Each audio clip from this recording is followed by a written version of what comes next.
He is strictly used for comedic relief. He's loud, funny, over-exaggerated, and he got this gimmick of like putting different foods on a stick. Nigga, how the hell you do that? Now He's a for very real. loved character. Gang, it's your boy SCOOP. Let's get it, man. Back with another banger, man. Welcome back to another reaction video with your boy Scoop, man. And as y'all can see by today's title, we have black representation in TV shows.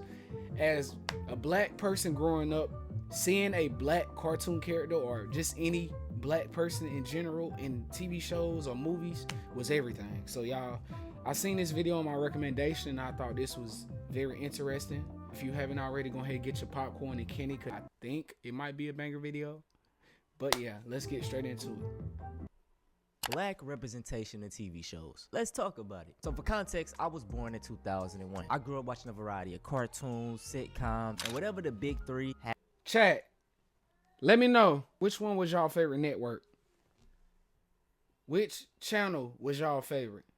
I'm not gonna lie, I was always a Disney Channel kid, but these two was also my favorite. But Disney for sure was like my go-to. Like, not gonna lie, you got so many bangers, TV shows and movies that came out on all these networks, but I ain't gonna lie, Disney Channel probably had the best TV shows and movies. But y'all let me know in the comments which one was y'all favorite. Had to offer at the time. When I was younger, I never really paid attention to these films in a deep way. I just consumed it. But whenever I did see a black character, man, it made me happy. I say this all the time, but representation matters. These little instances of seeing people that look like you or not will affect you on a psychological level. That is why in 2026 is so infuriating, because even the thought of a black lead will have everybody mad. Today we're gonna be looking back on some of my favorite childhood shows and just point out how, you know, black people are depicted in these shows. The reason I'm even doing this video is because on TikTok lately there has been a trend of people doing videos mocking the stereotypical black character. Case girl, what's wrong? You look like somebody just ate the last rib at the cookout. No, that's crazy. What does that mean? Oh girl, just be grateful you ain't got 12 little brothers and sisters, cause woo, being stuck in the cycle of poverty is a trip. It's trifling. Well, Sarah has been bullying me. Oh girl, what? Let me just nip this in the bud right quick, cause ain't nobody gonna be bullying my beautiful, light-skinned main character best friend. Okay, girl. All I think about now is the stupid chemistry test. I mean, I can't eat. You can't eat. Girl, it's worse than I thought. By the way, Case, I think we should study together this weekend. Thanks, Reginiqua. You're the best. Perfect. You can do the work and I'll hang out with your fine brother, Jake. Now, I want to go ahead and make this disclaimer now. If you are one of those people that use the "it's not that deep, bro," go ahead and click off my video. All right, bro, we woke over here, the real woke. No more talking, man. Let's get into it. I highly recommend the act of rewatching media. Nostalgia plays a huge role in why we love things, and this can skew the validity of whether it was good or not. It makes sense because when you were younger, you were happier. So a lot of times people associate these happy times with whatever they were consuming at this time. TV shows, cartoons. And I ain't gonna lie, as a kid, we wasn't thinking about life. Like, all we was really thinking about is just toys and TV shows. That's crazy. it's just considered automatically good. Now, it's also great to rewatch media because you can get a different perspective. The way you digest a show at 8 years old versus your adulthood will contrast. When I was younger, I loved the show Everybody Hates Chris. But whenever I saw Julius, like, he irked me. I was like, bro, why are you being this cheap? Now we understand.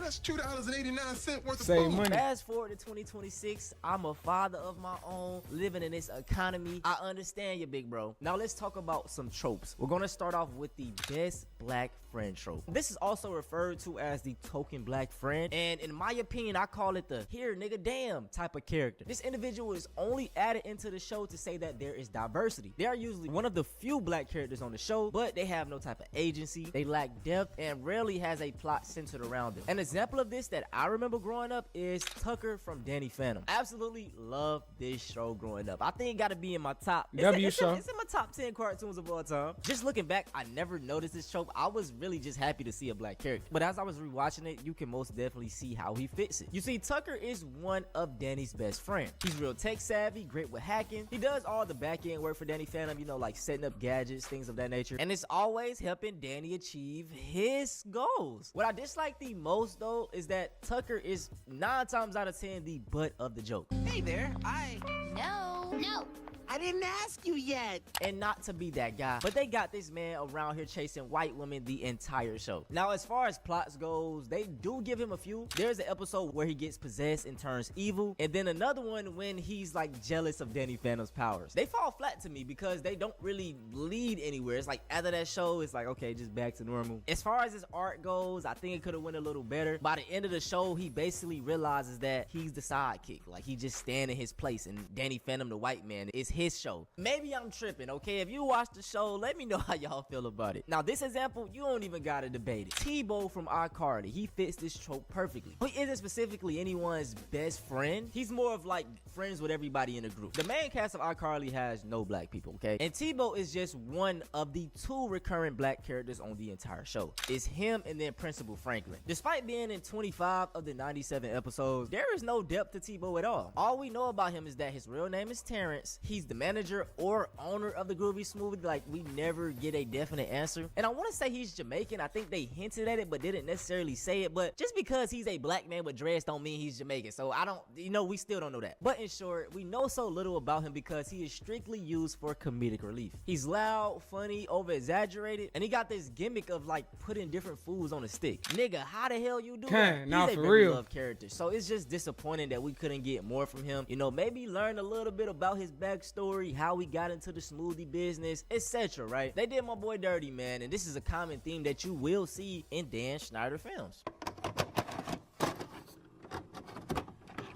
The next trope we have is the sassy black woman. In my opinion, this is the most common trope, and we see it all the time. The Willie T. Ribs racer cheerleaders are about Man, perfection. Proud Family was like top tier. Like, definitely one of the best cartoon shows on Disney Channel for sure. Like, Proud Family, oh my. Yeah, nostalgia for real. Sweat, tears. This is where black women is written as loud, having a lot of attitude, overprotective of their main white lead, and in the name, sassy. They also love doing that hand on the hip, you know, finger wag, neck roll thing. Y'all know what I'm talking about. A great example of this trope that I remember is Ivy from Good Luck Charlie. You could also debate that she fits the best black friend trope as well. Now in the show, it's starring Teddy, and Teddy has a best friend named Ivy. She's extremely loyal, always gives great advice, and will do pretty much anything to ensure that Teddy achieves her goals. Once again, she is one of the few black characters on the cast, so you see the common theme here. And let me know if I'm tripping. If y'all ever watched the show, has there ever been a time where Teddy is at Ivy house, you know, around her family? I don't think so. Nah. I may be going deep here, but like, did they do that on purpose? In my opinion, it perpetrates like the stereotype that black people, they don't come from stable homes, it's toxic, there's no father in the house, and that's not the case for all of us. Who's to say that a white kid from Nebraska watching this show is basically thinking what I just said of why they not at Ivy house? Like, it would have been cool to have a few scenes where they in Ivy's bedroom. You know, she's always just coming to Teddy's house. Despite all this, man, Ivy was a very loved character. Like, if you go online, TikTok, YouTube, people have multiple compilations of them just being together, and a lot of people say that they are the best friend duo on Disney Channel ever. Good Little Charlie was a good show. One of the few black characters on the cast, black women at that. They could have drawn her a little better, made her less stereotypical. You know, I'm so tired of seeing the same archetype of women, bro. Like, can we get like a girly girl, a goth black girl? Like, you know, mix it up, bro. We want something different. Another example I remember very early on is Lashana from Total Drama Island. Man, I was rewatching back this show, and I was like, how did my parents let me watch this? It's so many inside, like, dirty jokes, bro. Even on the surface, it's funny as hell. Now, Lashana is one of the only black characters on the cast, and I ain't gonna lie, man, Lashana always been a baddie to me. But off the rip on the show, man, she comes out with her sassiness. You're jumping. Make me.